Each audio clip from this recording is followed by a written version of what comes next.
Halo, assalamualaikum warahmatullahi wabarakatuh. Selamat pagi, sahabat Madu Anugrah. Kita muncul lagi ya pagi ini di channel Mata Kai Lampung berkaitan dengan permaduan ya.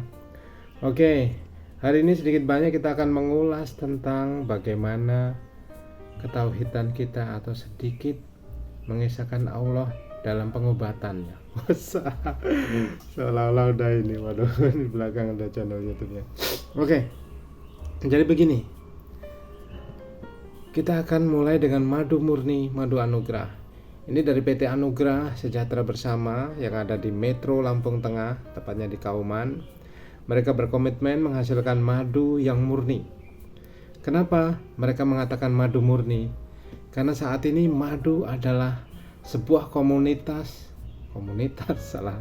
sebuah komoditas yang memang benar-benar mulai dibangkitkan oleh masyarakat, dipercayai dan diazimi atau diagungkan. Kenapa? Karena memang di dalam Al-Quran sudah tertulis madu ini. Tetapi hal itu ternyata memberikan apa ya? Memberikan peluang, celah bagi orang-orang yang nakal, pengusaha-pengusaha nakal yang notabene ingin mendapatkan keuntungan dari madu. Gimana mereka cara mendapat keuntungan? Mereka tidak membuat madu yang asli.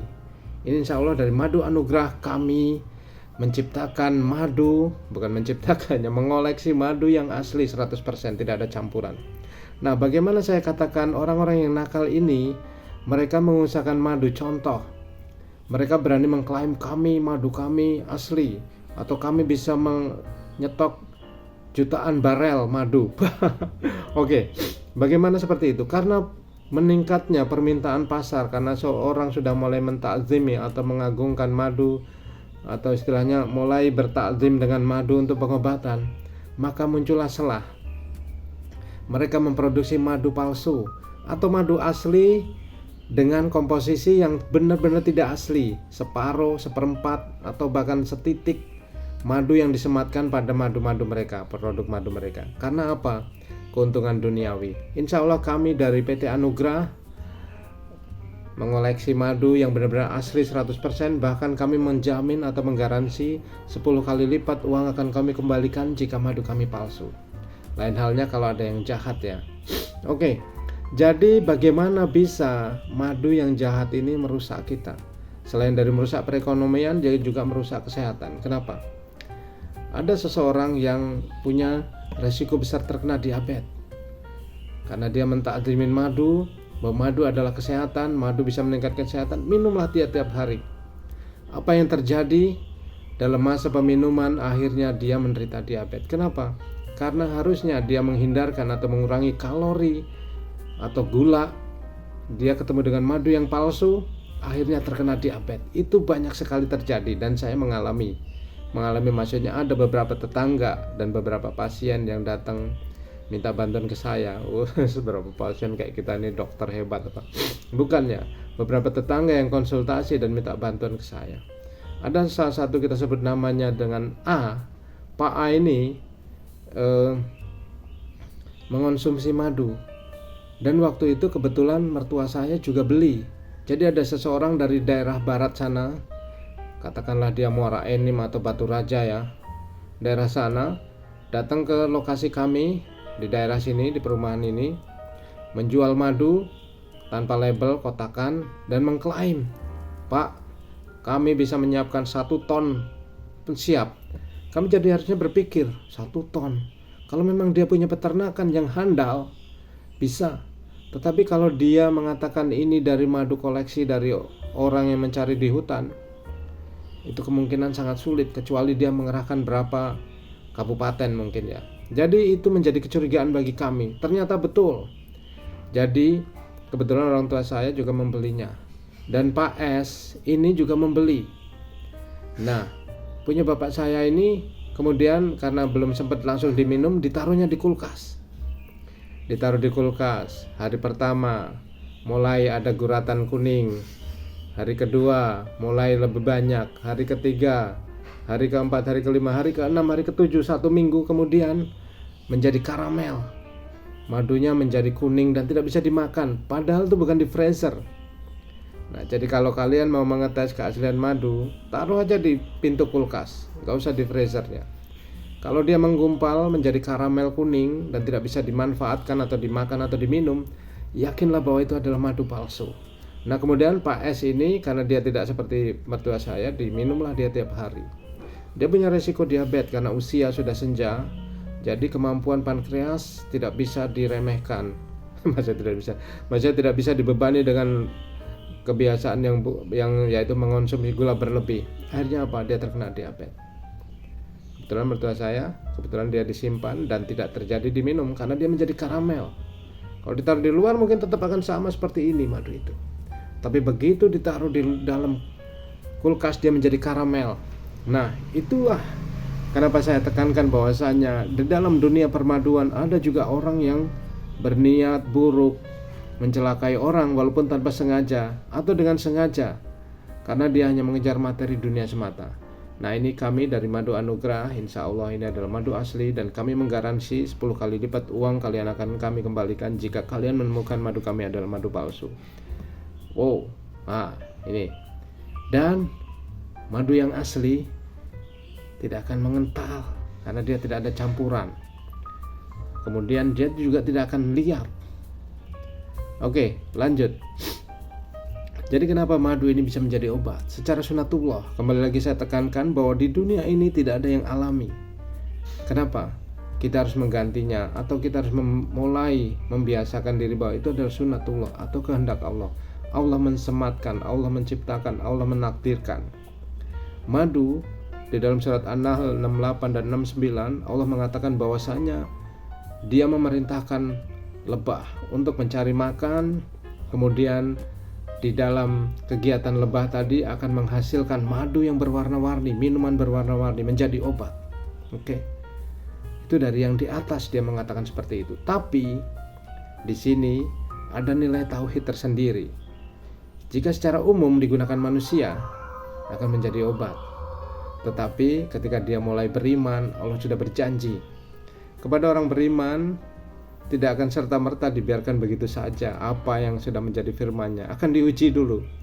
Makanya di sini ketika diminum oleh orang beriman belum tentu dia akan langsung menjadi obat, karena Allah akan menguji kadar keimanannya, kadar ketazimannya dengan madu tadi.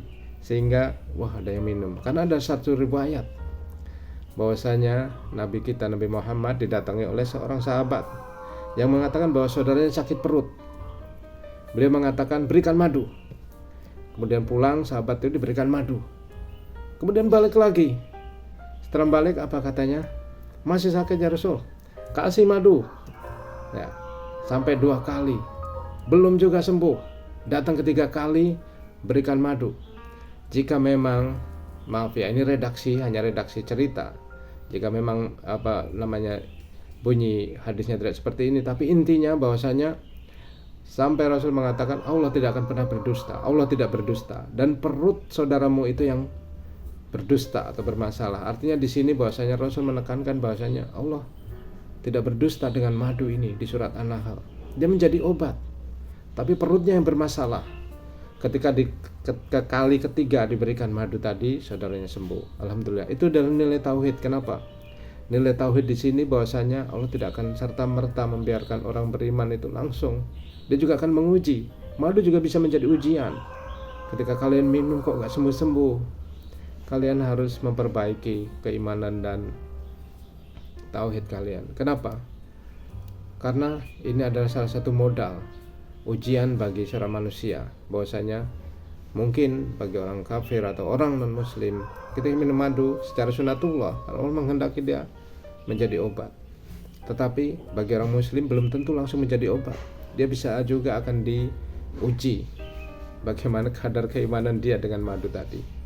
Dan kita yakin bahwasanya wallahu ala kulli syai'in qadir, bahwasanya dia berkuasa atas segala sesuatu. Makanya saya katakan tidak ada yang alami dalam dunia ini. Adanya adalah sesuai dengan sunatullah. Karena Allah berkuasa atas segala sesuatu. Makanya dari itu kita harus kembalikan lagi ketauhidan kita. Bahwasanya kita ta'zim dengan madu, bahwasanya dia merupakan karunia Allah, sudah disebutkan di Al-Quran. Dan bagaimana kita seorang muslim menguatkan diri untuk mengimani bahwa itu menjadi obat. Kalaupun ada yang takut, saya diabetes, minum madu nanti ini. Madu adalah fruktosa, dia bukan glukosa. dia adalah monosakarida dan bukan polisakarida karena dia dari bunga-bungaan. Dan sekali lagi sebenarnya saya mau mengingatkan bahwasanya kenapa gula putih itu sangat berbahaya, karena dalam pengolahannya saat ini bukan murni diperas begitu saja. Ya, kalau kalian mengambil tebu, kalian peras begitu saja, gulanya murni, tentu tidak akan seberat dengan gula-gula yang sudah diolah. Kenapa? Karena gula yang sudah diolah itu akan mengandung berbagai macam zat kimia yang disematkan padanya. Makanya mengurangi, mengendalikan dan tidak jor-joran dengan gula, insya Allah akan mengurangi resiko Anda terkena diabetes. Jadi begitu. Pertama, kita harus kuatkan diri bahwasanya wallahu ala kulli syai'in qadir, bahwasanya Dia berkuasa atas segala sesuatu. Yang kedua, kita sudah meyakini bahwa di Al-Quran di surat An-Nahl 68-69 sudah disebutkan bahwa Allah mengatakan bahwa madu itu menjadi obat. Tinggal keimanan kita, karena kita akan siap-siap diuji ketika kita mulai menggunakannya. Kita akan diuji, karena yakin di surat lain disebutkan bahwasanya tidak serta-merta dibiarkan begitu saja orang yang beriman itu akan diuji dulu. Oke, jadi sudah paham ya bahwasanya madu merupakan obat. Kalian takdim telaten menggunakannya dan berharap tentu saja yang Maha menyembuhkan itu adalah Allah. Dan madu tadi disebutkan sebagai obat itu hanya sebagai perantara.